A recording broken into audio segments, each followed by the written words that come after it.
दोस्तों,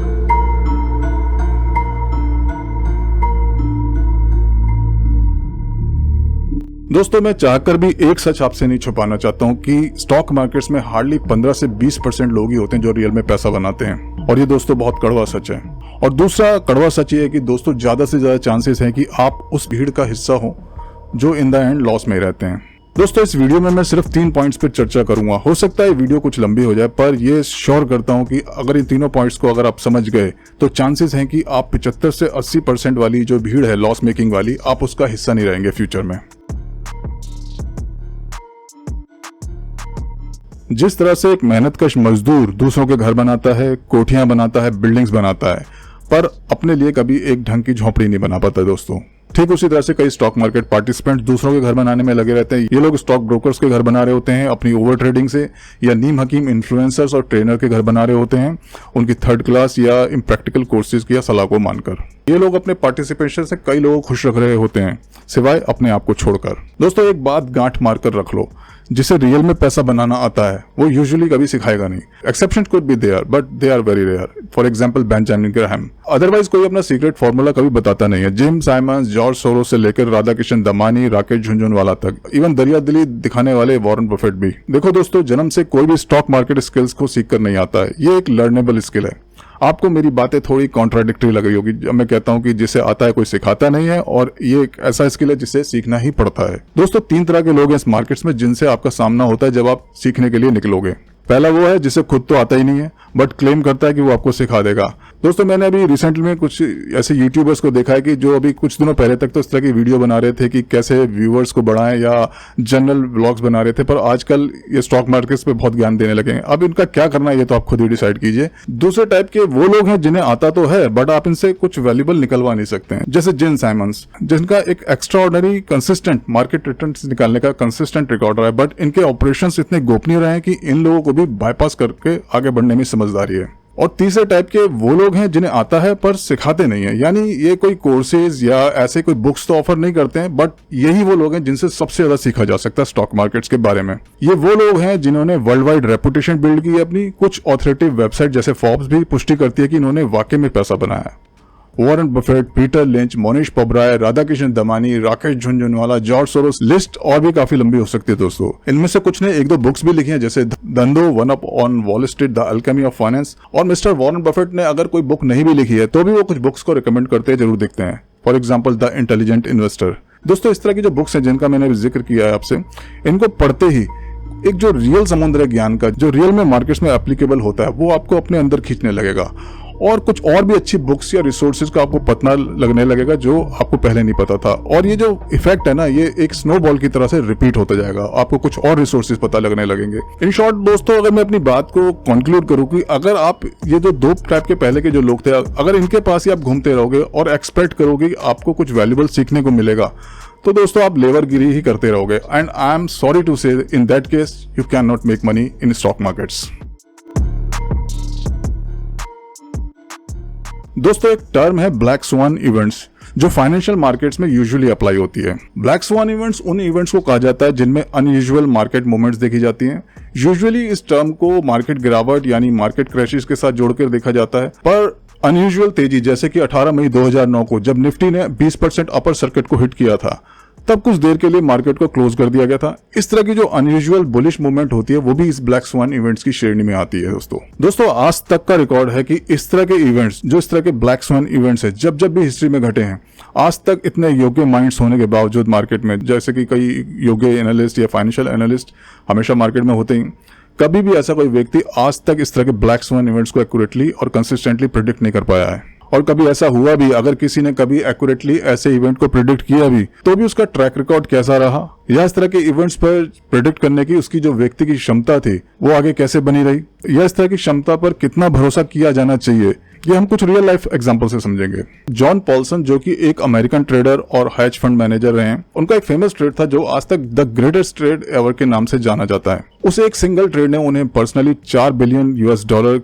और उनके हेज फंड को तकरीबन $20 बिलियन बना के दिए थे। दोस्तों ध्यान दीजिएगा, मैं बिलियन कह रहा हूँ ना कि मिलियन। 2007 में पॉल्सन ने पहले ही भांप लिया था सब प्राइम मॉर्गेज क्राइसिस को और मार्केट कोलैप्स होगा, इसको उन्होंने पहले प्रेडिक्ट कर दिया था। इसलिए उन्होंने पहले से इस बेट पर अपनी ह्यूज शॉर्ट पोजीशन बिल्ड कर ली थी और उनकी भविष्यवाणी सही भी हुई और इस सिंगल बेट ने उनको पैसा और शोहरत दोनों दिए दोस्तों। पर इसके बाद क्या, 2007 की इस बेट के बाद में उनकी परफॉर्मेंस एक मिक्स परफॉर्मेंस ही रही। कुछ सोर्सेज की माने, जैसे कि एक बुक है the man who sold the markets, उसके अनुसार उनको इस 2007 की सफलता के बाद कई डीप लॉसेज और डिससेटिस्फाइड क्लाइंट का सामना करना पड़ा। जॉर्ज सोरोस एक ऐसा इन्वेस्टर और एग्रेसिव करेंसी मार्केट ट्रेडर जिन्होंने 1992 में ब्रिटिश पाउंड में एक भारी गिरावट की भविष्यवाणी की थी और उन्होंने उस दौरान $10 बिलियन की शॉर्ट पोजीशन बिल्ड करी थी दोस्तों इस ब्रिटिश पाउंड के अगेंस्ट। और फिर आती है एक तारीख सितंबर 16, 1992, जिसे आज तक ब्लैक वेडनेसडे के नाम से जाना जाता है। उस दिन ब्रिटिश पाउंड बुरी तरह से कोलैप्स हुआ था। सोरोस को इस सिंगल बेट से तकरीबन $1 बिलियन का मुनाफा होता है और उन्हें इस प्रसिद्धि के साथ साथ एक नाम मिलता है, the man who broke the bank of England. But सवाल वही, इस विशाल सक्सेस के बाद क्या? अकॉर्डिंग टू विकिपीडिया 1981 में सोरोस के फंड में तकरीबन 22% का लॉस होता है, जिसके बाद कई इन्वेस्टर्स अपना पैसा जॉर्ज सोरोस के फंड से निकाल लेते हैं। 1997 में एशियन मार्केट क्राइसिस के दौरान सोरोस को काफी भारी नुकसान का सामना करना पड़ा उनकी इन्वेस्टमेंट्स और ट्रेड्स के अगेंस्ट, जो बेट्स उन्होंने एशियन मार्केट्स में करेंसी और इक्विटी मार्केट में ली हुई थी। 1998 में सोरोस को फिर भारी नुकसान झेलना पड़ा जब रशियन बॉन्ड मार्केट क्रैश हुआ था। 2016 में डोनाल्ड ट्रंप को राष्ट्रपति चुने जाने के बाद जॉर्ज सोरोस ने फिर प्रेडिक्ट किया था कि एक शार्प डाउन ट्रेंड मार्केट में आने वाला है, पर ट्रंप की जीत के बाद मार्केट में उल्टा रैली देखने को मिलती है और सोरोस को इस बेट में तकरीबन $1 बिलियन का नुकसान हो जाता है। डेविड एनहॉर्न एक अमेरिकन पॉकर प्लेयर, इन्वेस्टर और एक हेज फंड मैनेजर रहे दोस्तों। इन्होंने भी बखूबी लेमन ब्रदर्स की क्राइसिस को पहचान लिया था और इस कंपनी के कोलैप्स को पहले प्रेडिक्ट कर दिया था और अपनी इस भविष्यवाणी के अगेंस्ट उन्होंने अपनी एक शॉर्ट पोजीशन पहले से बिल्ड कर ली थी और इन्हें भी एक भारी सफलता मिली, क्योंकि कुछ समय बाद ही लेमन ब्रदर्स की अकाउंटिंग और बुक कीपिंग का जो फ्रॉड है दुनिया के सामने उजागर हो जाता है, जिसने पूरी दुनिया के फाइनेंशियल मार्केट्स को हिलाकर रख दिया था। इस सफल ट्रेड के बाद डेविड को मिलती है बेशुमार दौलत, शोहरत और एक नाम, किंग डेविड। बट इस सफलता के बाद क्या? इस सफलता और प्रेडिक्शन के बाद डेविड की कई बेट्स ऐसी भी रही जिन्होंने उन्हें काफी हार का और नुकसान का सामना कराया, जैसे कि उनकी शॉर्ट ट्रेड की साइड की जो बेट्स थी Tesla, Netflix, Amazon, green coffee roasters. In short positions के अलावा डेविड कुछ कंपनीज में बुलिश थे और उन्होंने ऐसी कंपनीज में अपना निवेश भी किया था जैसे कि जनरल मोटर्स और सन एडिसन, और इन इन्वेस्टमेंट्स ने भी उनको काफी अच्छा खासा लॉस कराया और हम जैसे लोगों को सोचने पर मजबूर किया कि इन लोगों की जो प्रेडिक्शन पावर थी आखिर उसको हुआ क्या। दोस्तों इन सब बातों से क्या प्रूव होता है? जो नाम मैंने आपको अभी गिनाए हैं ये लोग आज भी बिलियनर हो सकते हैं। मेरा मुद्दा ये नहीं है, मेरा मुद्दा ये है कि मार्केट को कंसिस्टेंटली जो प्रेडिक्ट करने की क्षमता है वो वाकई में किसी में हो सकती है। दोस्तों आज तक कोई ऐसा पैदा ही नहीं हुआ जो हमेशा मार्केट्स को सही प्रेडिक्ट करता जाए कंसिस्टेंटली। हर अच्छे ट्रेडर या इन्वेस्टर के पोर्टफोलियो में कुछ अच्छे ट्रेड्स अगर हाथ लगते हैं तो कुछ खराब ट्रेड से भी दोस्तों बचा नहीं जा सकता है। इसलिए it's a useless effort in predicting the markets. और जो इस बात को समझते हैं कि हर बार मार्केट को प्रेडिक्ट नहीं किया जा सकता है, वो अच्छे एनालिसिस के साथ साथ रिस्क मैनेजमेंट, प्रॉपर डाइवर्सिफिकेशन पर भी ध्यान जरूर देते हैं दोस्तों, क्योंकि वो लोग समझते हैं कि वो गलत भी हो सकते हैं अपने एनालिसिस में, या जो एनालिसिस उन्होंने किया है वो सही होने के बावजूद भी कुछ मार्केट डायनामिक्स ऐसे बने रह सकते हैं कि उनकी जो पोजीशन है उनके विपरीत काफी लंबे समय तक बनी रह सकती है। स्टिल इतनी सब चर्चा करने के बाद दोस्तों अगर आप सोचते हैं कि मार्केट्स कैन बी प्रेडिक्टेड, तो मुझे डर है कि you can not make money in the stock markets.